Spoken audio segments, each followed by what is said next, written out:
चलिए, अब जिन्हें कमर में परेशानी है उनके लिए आसन करवाए जाएंगे। दोनों हथेली चेस्ट के दाएं बाएं रखो, भुजंग आसन करो। दोनों हथेली चेस्ट के दाएं बाएं रखो, दोनों पंजे नीचे की तरफ खींच के रखो, दोनों एड़ी पंजे मिला लो, ध्यान रखना है। अब सांस भरते हुए नाभि तक उठ जाना है, सांस भरते हुए नाभि तक बस। कोहनी का ध्यान रखो, इसमें क्या गलती करते हैं हम लोग, कोहनियां बाहर खोल देते हैं। कोहनियां शरीर के साथ लगी हुई रहेंगी, हल्की कोहनियां मुड़ी हुई रहेंगी ताकि अधिक से अधिक जो दबाव है वो कमर के नीचे वाले हिस्से पर आए, आपके नाभि पर आए। हाथ पर वजन लाने से आपका जो असर आपके कमर पे पड़ना चाहिए था, नाभि पे पड़ना चाहिए था, वो रुक जाता है और उसके लाभ से आप वंचित हो जाते हो। कंधे नीचे की तरफ खींचने हैं, गर्दन ऊपर की तरफ उठानी है। 10 तक रोक दो बस ऐसे ही। 1 2 3 4 5 6 7 8 9 10। धीरे धीरे वापस आ जाओ, लंबा सांस लो, खाली करो, दोनों पैर खोल दो, एड़ी अंदर पंजे बाहर, दोनों पैर जितने खोल सकते हो खोलो। दोनों हथेली चेस्ट के दाएं बाएं रख दो। सांस भरते हुए कोहनियां सीधी करने की कोशिश करो, नाभि का दबाव अभी भी नीचे की तरफ रहेगा। उठो, सांस भरते उठने की कोशिश करो, धीरे धीरे नाभि का दबाव नीचे बनाने की कोशिश करो, गर्दन ऊपर उठाओ, लंबा सांस लो, खाली करो, लंबा सांस लो, खाली करो। अब बाएं तरफ घूम जाएंगे, दाएं एड़ी की तरफ देखने की कोशिश करेंगे, लेकिन ध्यान रखेंगे इसमें केवल गर्दन नहीं घुमानी है, सबसे पहले घूमेगी कमर। कमर को जितना घुमा सकते हो घुमा दो, फिर गर्दन को घुमाओ, फिर बाएं एड़ी की तरफ देखो, समझ के करो। अब फिर दाएं तरफ घूम जाओ, कमर से बाएं एड़ी की तरफ देखो, थक जाओ तो वापस जाना, फिर उठना और फिर घूमना। फिर बाएं तरफ घूमो, दाएं एड़ी की तरफ देखो, फिर दाएं तरफ घूमो, बाएं एड़ी की तरफ देखो, बाएं तरफ घूमो, दाएं एड़ी की तरफ देखो, फिर दाएं तरफ घूमो, बाएं एड़ी की तरफ देखो। धीरे धीरे वापस आ जाओ, हथेली के ऊपर हथेली रखो, मकरासन में लेटो, पैर खुले हुए रहने दो, पैर खुले हुए रहने दो। दोनों हाथ खोल देंगे, दोनों पैर खुले हुए रहने देंगे। सांस भरते हुए शरीर का ऊपरी हिस्सा और निचला हिस्सा दोनों को एक साथ उठा देंगे, घुटने सीधे, हथेलियां सीधी, कोहनी सीधी। जितना उठता उठा दो, गर्दन को उठा दो, माथे की मांसपेशियों को ढीला छोड़ दो, जो आपने ऊपर उठा रखी है ना उनको ढीला छोड़ दो, गर्दन को पूरा उठा दो, नाभि पर दबाव को अनुभव करो, अपने मणिपुर चक्र को अनुभव करो। लंबा सांस लो, खाली करो, चेहरे पर एक स्माइल लेकर आओ, खुशी खुशी आपने उड़ना है, विमान आसन का आनंद लेना है। 10 की गिनती तक रोको, 1 2 3 4 5 6 7 8 9 10। फिर से मकरासन में लेट जाएंगे, ठीक है, आराम से करेंगे। सारे जितने भी आसन है आपके कमर के लिए, रीढ़ के लिए बहुत अच्छे हैं। आपकी रीढ़ एक बार स्वस्थ रहेगी, मजबूत रहेगी तो आपकी आयु बढ़ती है, रीढ़ से ही सारा खेल है।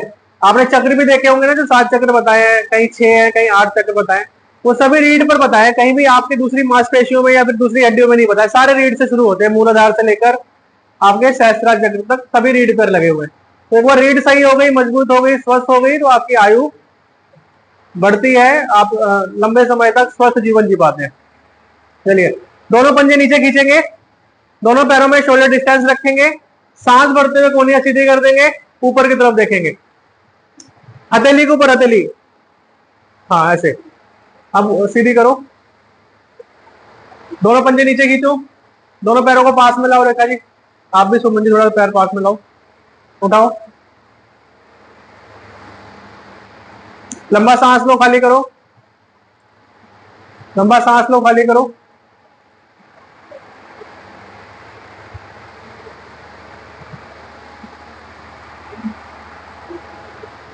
पांच तक और होल्ड करें, 1 2 3 4 5। धीरे धीरे वापिस धनुरासन, दोनों घुटने मोड़ लो, पैर के टखने पकड़ लो, पैर के टखने पकड़ लो। अब तो आ जाता है हाथ में। दोनों पैर एक साथ उठा दो घुटनों से, शरीर को ढीला छोड़ो, कमर को ढीला छोड़ो, शरीर का ऊपरी हिस्सा ऊपर उठा दो, गर्दन को ऊपर उठा दो, माथे की मांसपेशियों को बिल्कुल ढीला छोड़ दो। शरीर को आनंद में रखते हुए चेहरे पर एक खुशी की झलक होनी चाहिए और रोक के रखेंगे ऐसे ही 15 की गिनती तक।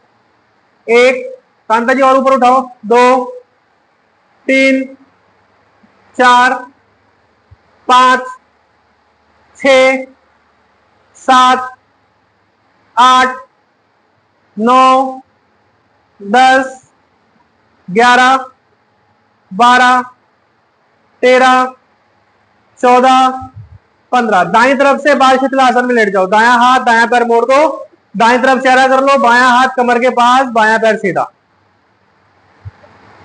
कमर के पास। सुमन जी आराम से, कमर के पास, कमर के पास आराम से लेटो।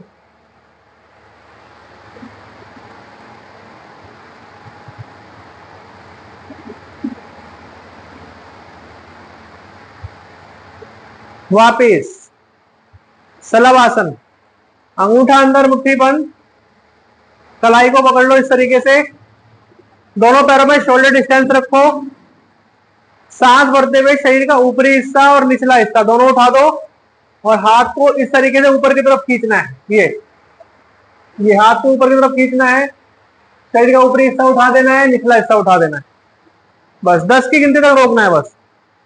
कांता जी हाथ को भी ऊपर खींचना है ऐसे। अब उठाओ, ये रेखा जी समझिए, देखो इस तरीके से करना है, बाकी सभी सही कर रहे हैं, कांता जी से नहीं हो रहा। कोशिश करो, रोको 10 तक। 1, रेखा जी गर्दन पे उठाओ, 2, 3, 4, 5, 6, 7, 8, 9, 10। धीरे धीरे वापस, धीरे धीरे वापस, लंबा सांस लो, खाली करो, दोनों हथेलियां जांघों के नीचे ले जाओ, दोनों हथेलियां जांघों के नीचे ले जाओ। अब दोनों एड़ी पंजे मिला लेने हैं आपने, दोनों एड़ी पंजे मिलाने हैं, ये लोअर बैक के लिए बहुत अच्छा है, खासकर जो एल वाला एरिया है आपका, S1 वाला। दोनों पंजे नीचे खींचो, एड़ी पंजे मिला लो, ठोडी नहीं उठेगी इसमें, ठोडी आसन पर लगी हुई, सांस भरते हुए पैरों को नीचे खींचते हुए ऊपर उठा दो। ये आपकी लोअर बैक के लिए भी अच्छा है, पाचन संस्थान के लिए भी अच्छा है, आपकी आंतों के लिए बहुत अच्छा है, आपके हार्ट के लिए बहुत अच्छा है, आपके चेस्ट पर एक अच्छा दबाव आता है इससे, जो आपके फेफड़ों को और हार्ट की मांसपेशियों के लिए बहुत लाभकारी है। उठाओ, रोको 10 की गिनती तक।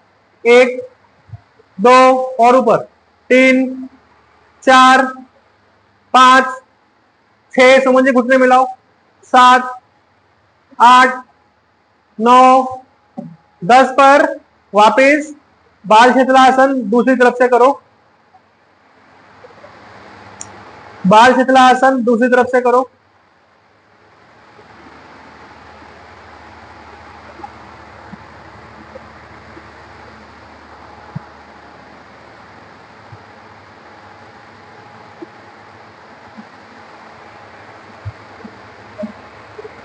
धीरे धीरे वापस आएंगे, एक लास्ट करेंगे सर्पासन, ये भी बहुत लाभकारी है सर्पासन। अंगूठे को अंदर करके मुट्ठी बंद कर लेंगे और कलाई को पीछे से पकड़ लेंगे। पहले हमने कलाई को उठाया था ना, उठाना नहीं है, इसको नाभि के पीछे दबा देना है और थोड़ा सा दाईं तरफ घूम जाओ या बाईं तरफ घूम जाओ, पेट के अंदर खूब लंबा करें, सांस भरने के बाद पेट को जब पेट फूल जाए तो उसको वहीं रोक देंगे, पेट को फूलने के बाद रोक देंगे। शरीर का ऊपरी हिस्सा और निचला हिस्सा दोनों को उठाकर डोलन करना है दाएं बाएं। पेट में वायु भरने के बाद तो हम ऐसा करते हैं तो हमारे पूरी पेट की मालिश हो जाती है, एक एक अंग तक रक्त का संचार होने लगता है, जो भी सेल्स हैं जो मर चुके होते हैं वो दोबारा से जीवित होने लग जाते हैं, शरीर के अंदर जीवन शक्ति का विकास होता है, साथ ही साथ आपकी रीढ़ की जो हड्डी है वो मजबूत होती है, आपकी लोअर बैक मजबूत होती है, पाचन संस्थान, गैस की समस्या, फैटी लीवर की समस्या हो, ये समस्याएं ठीक होने लग जाती हैं। जिनको हाई बीपी रहता हो वो इसको ना करें, और जिनको कोई जैसे ज्यादा काम करने के बाद बीपी बढ़ जाता हो वो भी ना करें, हार्ट के पेशेंट ना करें। धीरे धीरे वापस मकरासन में लेट जाओ, मकरासन में लेटो। बहुत बढ़िया। मकरासन बोला, बाल शिथिलासन में लेटे जाओ। कोई नहीं, ऐसे लेट जाओ आराम से, लंबा करा, सांस लो, खाली करो। और अब अंतिम और महत्वपूर्ण चरण, बालक आसन में आओ। वज्रासन में बैठने के बाद बालक आसन में जरूर आए, ताकि आपकी जो रीढ़ की जो स्थिति है वो ठीक हो जाए। दोनों घुटने मिलाएं, दोनों एड़ियां मिलाएं और पीछे की तरफ दबाव बनाएं। अगर वजन ज्यादा है, पीछे नहीं बैठा जा रहा, पैर की मांसपेशियां ज्यादा हार्ड है, तो पहले पीछे जितना बैठ सकते हैं आप उतना बैठे, और जब आगे झुके तो मुट्ठी बंद कर कर हथेली को एक के ऊपर एक रखकर माथे को रख दे और एकदम रिलैक्स हो जाए। रीढ़ को बिल्कुल ढीला छोड़ दे, रीढ़ में कोई तनाव ना रहे, कोई गतिविधि ना रहे, एकदम ढीला छोड़ने के बाद मन को शांत करें। इससे हमारी चंद्र नाड़ी भी जागृत होती है, मन शांत रहता है और शरीर के अंदर जो एनर्जी, जो ऊर्जा खत्म हो चुकी होती है वो दोबारा से वापस, यानी कि हमारी थकावट भी दूर होती है।